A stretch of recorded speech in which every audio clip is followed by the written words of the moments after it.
Les decía, bendiciones del Señor para todos. Quisiera compartir una palabra, pero miren, hermanos, de los mismos labios del Señor Jesús nació la famosa frase que decimos: no solo de pan vivirá el hombre,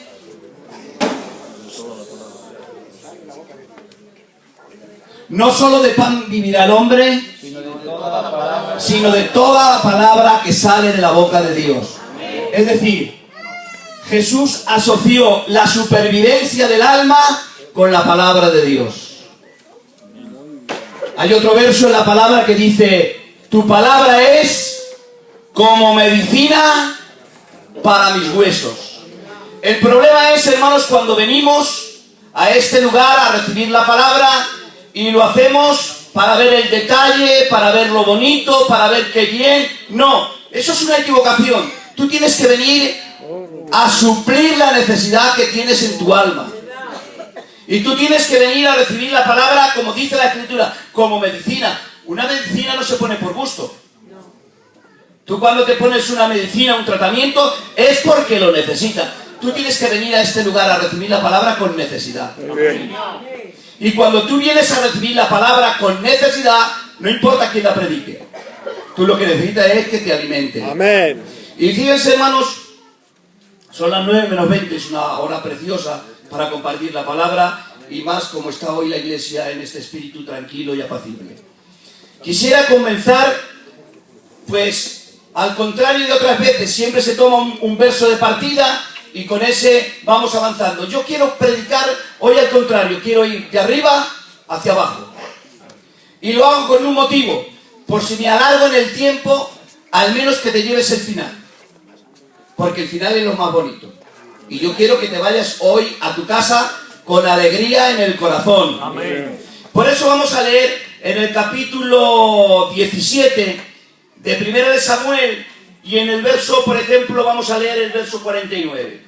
Y metiendo David su mano en la bolsa, tomó de allí una piedra y la tiró con la honda e hirió al filisteo en la frente. Y la piedra quedó clavada en la frente y cayó sobre su rostro en tierra. Dice el verso 50. Así venció David al filisteo, con honda y piedra, e hirió al filisteo y lo mató, sin tener David espada en su mano. Hablar de David y no mencionar este pasaje es prácticamente imposible. Prácticamente imposible. Y yo en esta tarde lo quiero mencionar precisamente como el final, por si no me da tiempo a desarrollar los versículos que quiero compartir contigo. Quiero que sepas, iglesia del Señor, que al igual que David venció a Goliat sin tener posibilidades, porque, hermanos, vamos a ser sinceros en esta tarde. Si fuéramos realistas, ¿qué posibilidades tenía David con Goliat? Un gigante de 3 metros y pico, un guerrero experto en la batalla, con un jovencito, un pastor de ovejas. Realmente tenía cero de posibilidades. Sin embargo, dice la Escritura, y lo hemos leído, que venció al gigante Goliat. Y, hermanos, ¿ustedes creen que el secreto estaba en el brazo de David? ¿Que el secreto estuvo en la honda? ¿Que el secreto estuvo en la piedra? En nada de esto, hermanos. Todo estaba en el respaldo y en la gracia de Dios. Y como aplicación para nuestro diario vivir, hermanos, nuestro caminar cristiano, a lo largo de nuestro caminar cristiano, también nos vamos a encontrar con mucho Goliat. Vamos a tener que batallar con muchos gigantes. Gigantes que nos salen al encuentro. Gigantes que se ponen en el medio. Y, hermanos, si miramos realmente nuestras posibilidades con el gigante, nos pasa como a David. No tenemos ninguna. Porque nos superan. Son más altos, son más fuertes, son más grandes. Hay desafíos que te achican, que te atemorizan, que te amedrantan. Pero yo quiero darte en esta tarde una palabra de aliento. Más grande es el que está contigo que el que viene en contra de ti. Amén. Quiero que te quedes con eso.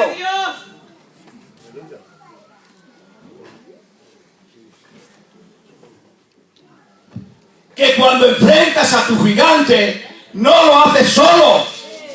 Y no lo haces con tus fuerzas. No lo haces con tus posibilidades. No lo haces con tus recursos. Cuentas con la ayuda del más grande. Y este se llama Dios. ¿Cuántos tienen a Dios en el corazón? Amén. ¿Puedes gritar conmigo un poderoso aleluya? Aleluya.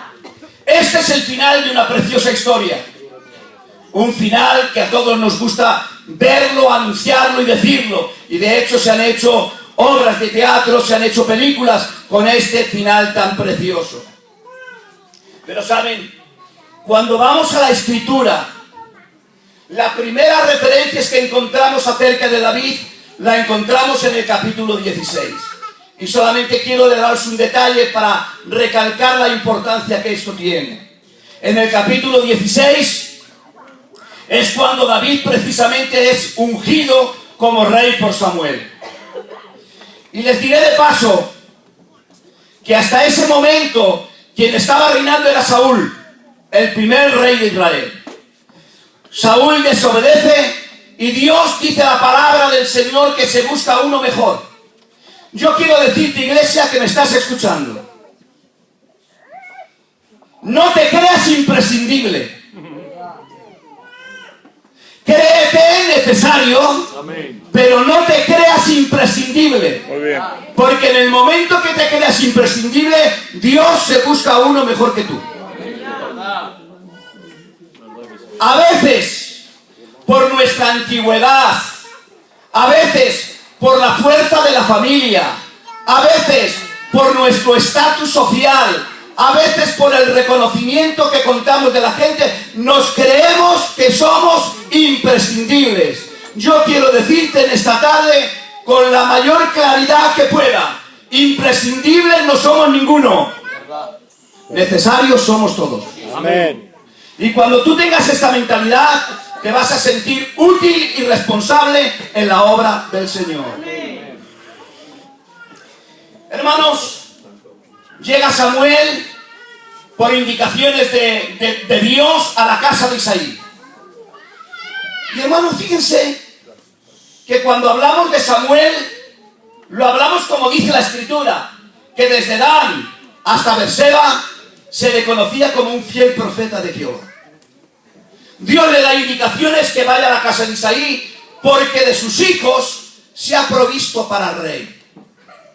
Pero fíjense, hermanos, a pesar de ser un profeta, a pesar del caché y la categoría que tenía este hombre de Dios, cuando llega a la casa de Isaí y ve a aquellos hijos grandes, hermosos, bien apuestos, se confunde, se equivoca. Y esto, hermanos, también tiene para nosotros su aplicación. A veces, con las mejores intenciones de nuestro corazón, pero a veces nos equivocamos. A veces creemos que somos guiados, impulsados por el Señor y tenemos meteduras de pata. Sí, Señor. Es verdad que no lo hacemos con mala intención. Es verdad que no hay mal propósito en nuestro corazón, pero a veces también nos equivocamos. No somos infalibles. Como decía hace unos días nuestro pastor, a Ezequiel el profeta, una y otra vez le llama a Dios hijo de hombre. Hijo de hombre. Hermanos, miren, y especialmente para aquellos que ocupamos a una labor cara al público, a veces Dios tiene que venir así. Porque sin darnos cuenta no lo podemos creer. A veces hinchamos el pecho y tiene que venir Dios con su aguja y pincharnos y hacernos ver que no somos tan importantes como creemos.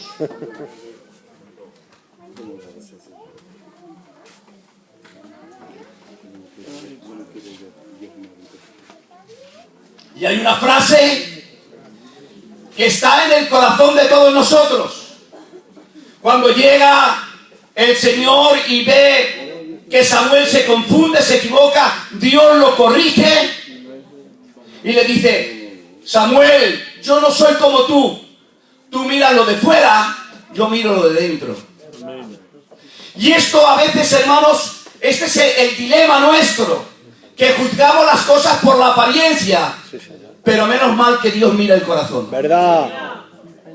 Menos mal que Dios mira el corazón. Les he contado en alguna ocasión, había un caminante que después de mucho andar, venía todo sudoroso, venía con malas formas. Y cuando llegó a una puerta, tocó para que le dieran un vaso de agua. Y cuando aquella mujer abrió la puerta y vio a aquel hombre de aquellas maneras, con aquel aspecto, le dio con la puerta en las narices. No le quiso dar el vaso de agua. Aquel hombre llegó como pudo hasta su casa, se dio una buena ducha, se puso un buen traje, se puso una buena corbata y volvió a tocar aquella misma puerta. Y le pidió, por favor, un vaso de agua. Aquella mujer, con mucho agrado y mucha simpatía, no le sacó un vaso, le sacó una jarra. ¿Saben lo que hizo aquel hombre? Se la echó por encima. Y aquella mujer le quedó sorprendida y dice, ¿pero qué hace usted? Le ha pedido un vaso de agua y le saca una jarra. Dice, usted no me la ha dado a mí, se la ha dado a mi traje. Muy bien. Muy bien. Ha dado la apariencia. No juzguemos las apariencias. Sí, Señor. Juzguemos con justo juicio, dice la palabra de Dios. Amén. Y he dicho que íbamos a ir al revés, de arriba abajo. Y quisiera leeros un versículo para buscarle una aplicación rápidamente. Capítulo 17, verso 11, como comienza esta historia de la victoria de Goliat. Dice, oyendo Saúl y todo Israel estas palabras del filisteo, se turbaron y tuvieron gran miedo. Sí, Señor. Hubo una consecuencia, turbación y gran miedo. ¿Pero cuándo? ¿Cuándo tuvieron esta sensación? ¿Cuándo se produjo el miedo? ¿Cuándo se produjo la turbación? Cuando oyeron ¿a quién? Al filisteo. Yo quiero decirte a modo de aplicación en esta tarde, depende a quien oigas, así van a ser las consecuencias. Hay palabras, hay noticias, hay dichos que te pueden traer turbación y gran miedo. Tú no puedes prestar oído al filisteo. El filisteo está representando a Satanás. De Satanás no esperes ninguna buena noticia. Señor. Dice la Escritura, oyendo Saúl y todo Israel, cuando prestas oído a otras voces que no es la voz de Dios, te va a producir esto, turbación y gran miedo. Yo te pregunto en esta tarde, ¿a quién estás oyendo? ¿A quién estamos prestando nuestro oído? Hay noticias o hay un dicho popular que dice, tal palabra me dijiste, tal corazón me pusiste. Por eso yo en esta tarde, mi consejo desde aquí como siervo de Dios es, presta atención a las palabras de Dios. Amén. Pon oído a la voz de Dios, porque la voz de Dios nunca te va a confundir. La voz de Dios nunca te va a traer turbación. La voz de Dios no te va a traer conflicto. La voz de Dios en medio de la tormenta te va a traer paz y bendición. Oyendo al filisteo. Nosotros no tenemos que oír al filisteo. Ni tenemos que tener relación con el filisteo. Ni tenemos que tener contacto con el filisteo. Nosotros tenemos que oír la voz de nuestro pastor. De nuestro gran pastor, que dice la Biblia que ha dado su vida por las ovejas. Amén. Y los que estén de acuerdo conmigo que digan aleluya. Aleluya. Dice el verso 24 del mismo capítulo 17. Y todos los varones de Israel que veían a aquel hombre huían de su presencia y tenían gran temor.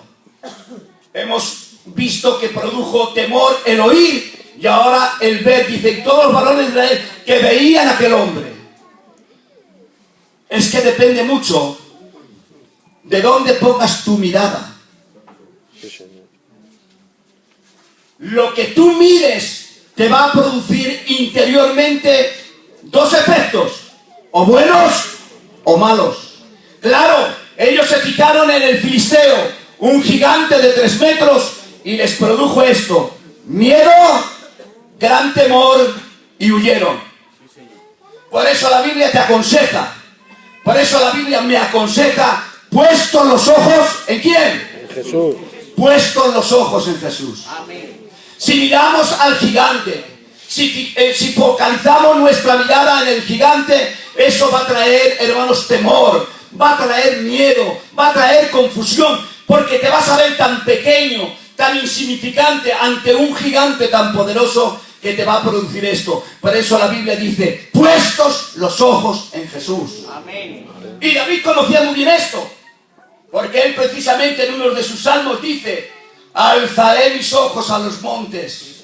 ¿De dónde vendrá mi socorro? Mi socorro viene de Jehová, que hizo los cielos y la tierra. No te fijes tanto en el problema. No focalices tanto tu mirada en la situación, en la circunstancia. Pon los ojos en Jesús.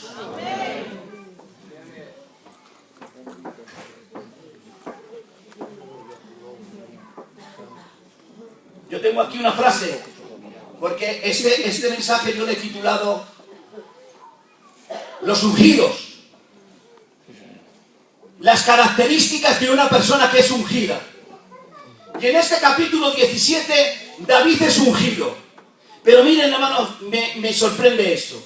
Versículo 20, dice, como Isaí le había mandado, dijo a Isaí, a David su hijo, toma ahora para tus hermanos una efa de este grano tostado y estos 10 panes y llévalo pronto al campamento a tus hermanos.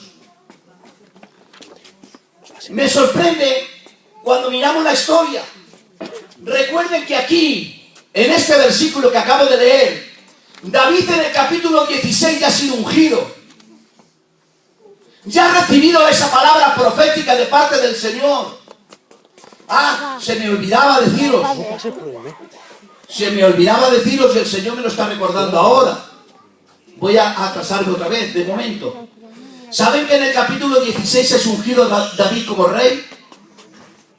Recibe una palabra profética de parte de Samuel en el capítulo 16 y derrama el cuerno de la unción sobre él. Y le dice Samuel, tú serás el próximo rey de Israel. Pero ¿saben cuándo tuvo cumplimiento esa promesa? En el capítulo 2 del libro de Segunda de Samuel. ¿Saben cuántos ha pasado del capítulo 16 a Segunda de Samuel capítulo 2? Se han pasado la friolera como de 13 a 15 años. ¿Pero cómo? 13 o 15 años que he recibido una promesa de parte de Dios y no veo el cumplimiento hasta los 30 y tantos años. ¿Recuerdan la palabra de ayer? ¿Recuerdan la palabra de ayer? Amén. Si tú has recibido una promesa de Dios, espérala. Amén. Si tú has recibido una palabra de Dios, confía en ella, que aunque pase el tiempo verás el cumplimiento. Porque es Dios quien te la ha dado. Es Dios quien te la ha dicho. Es Dios quien te la ha prometido. Y hermanos, precisamente David no fue fácil. Es ungido con 16, 17 años y no gobierna hasta los 13. Y si tuviéramos que entrar en la historia de David hasta que se sentó en el trono, ¿cómo es posible que habiendo sido ungido tuviera que pasar tanta dificultad, tuviera que pasar tanto conflicto, tuviera que pasar tanto terremoto? Porque las cosas de Dios son así. Las cosas de Dios no se razonan. No me han oído. Las cosas de Dios no se razonan. Las cosas de Dios se reciben por la fe y se obedecen.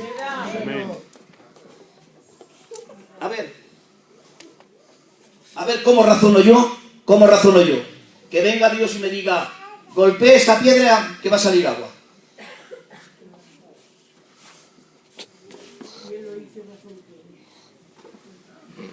Moña, sí, si lo dice, sí. Pero ¿cómo razono yo eso con la razón que le diga a una peña, da agua, roca, da agua? Pues no lo digo. Si lo razono, no lo digo. Pero si lo recibo por la fe, obedezco y la roca da agua. Amén. Por eso digo, las cosas de Dios no se razonan, las cosas de Dios se reciben por la fe.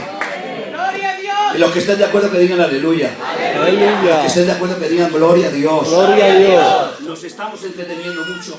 Pero miren, hermanos, cuando Isaí le da este recado a David, a su hijo, y esto quiero que me escuchen con atención, que esto que voy a decir es muy importante. Esto es un principio bíblico. David es ungido. Ha recibido la unción de Dios. Ha recibido la promesa de que sería el futuro el rey de Israel. Y ahora viene Isaí, que es su padre. Y de Isaí se sabe muy poquito. Pero que muy poquito. Cada vez que se le menciona es para decir que es el padre de David. No era un hombre encumbrado, ni era un hombre muy famoso, ni muy conocido. Simplemente se le conoce como el padre de David. Y ahora le dice: toma, hijo mío, una efa de grano tostado, 10 panes y llévalo a tus hermanos. Si yo estoy en el lugar de David, le digo: Señor, Padre mío, ¿me mandas a mí del recadero a llevar panes y a llevar grano tostado cuando precisamente voy a estar con corona de rey y cetro de rey? Hubiera sido lo normal. Ha recibido una palabra profética de parte de Samuel. Sin embargo, dice la Escritura que él obedece. Coge los panes, coge el grano tostado y se lo lleva a sus hermanos. ¿Qué principio quiero enseñarte en esta tarde? El principio de la sujeción. El principio del sometimiento. Hay quienes hemos recibido una vieja unción y nos creemos que somos reyes, que podemos hacer y deshacer a nuestro antojo, a nuestro aire, a nuestra manera. Y yo quiero decirte que la persona que se comporte así, estás fuera de la cobertura de la palabra de Dios. Nos debemos sometimiento. Además, el Señor lo enseñó en su palabra, que debemos sujetarnos a las autoridades establecidas por Dios. Amén. Y la persona que no se sujeta a la autoridad establecida por Dios está fuera de lugar. Tú no puedes vivir como el llanero solitario. Tú no puedes vivir tu vida cristiana como a ti te plazca y a ti te parezca. Tú tienes que dar cuentas y rendir cuentas, porque la Biblia nos enseña que como Cristo se sujeta al Padre, la iglesia se sujeta a Cristo, nosotros nos tenemos que sujetar los unos a los otros. Amén. Ese es el principio de autoridad que marca la Escritura. Amén. Hay quienes son sus propios pastores. No necesitan de nadie. Y hermanos, y perdonadme, y ya no solamente en el plano espiritual, en el plano humano, en la vida natural, Dios ha establecido autoridades. Los hijos se tienen que sujetar a sus padres. Las mujeres se tienen que sujetar a sus maridos. Sí, Señor. Ese es el principio que marca la Escritura. A pesar de tanta moda y tanta tendencia del feminismo y de que las mujeres igual, la Biblia lo enseña, que tenemos que estar sometidos los unos a los otros. Y esto es un principio que lo marca la santa palabra de Dios. Muy bien. ¿Te guste o no te guste? Muy bien.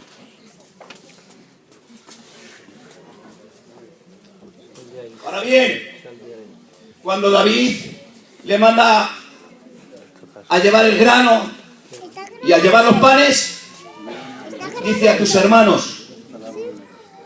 ¿Para quién eran los panes? ¿Para quién eran los panes? ¿Para quién era el grano? ¿Para quién era la piedra? Sí, Señor. La has cogido. Amén. La piedra no es para tus hermanos. La piedra es para tu enemigo. Sí, señor. El pan, el grano es para tus hermanos. Hay quienes confundimos el enemigo y creemos que los enemigos son nuestros hermanos. Te has equivocado. El enemigo no son tus hermanos. Para ellos el pan y el grano. Amén. Y para el enemigo la piedra. Se nos va el tiempo y resulta que que tengo para aquí 3 hojas. Lo dejamos para otro día y continuamos, porque más vale poco y bueno ¿Verdad? que no mucho y cansado. Así que nos quedamos en el capítulo 17, verso 20. Isaí fue obediente y le llevó los panes y los peces. Si otro día el Señor nos lo permite, compartiremos la segunda parte. Amén. Que Dios les bendiga. Dios te bendiga.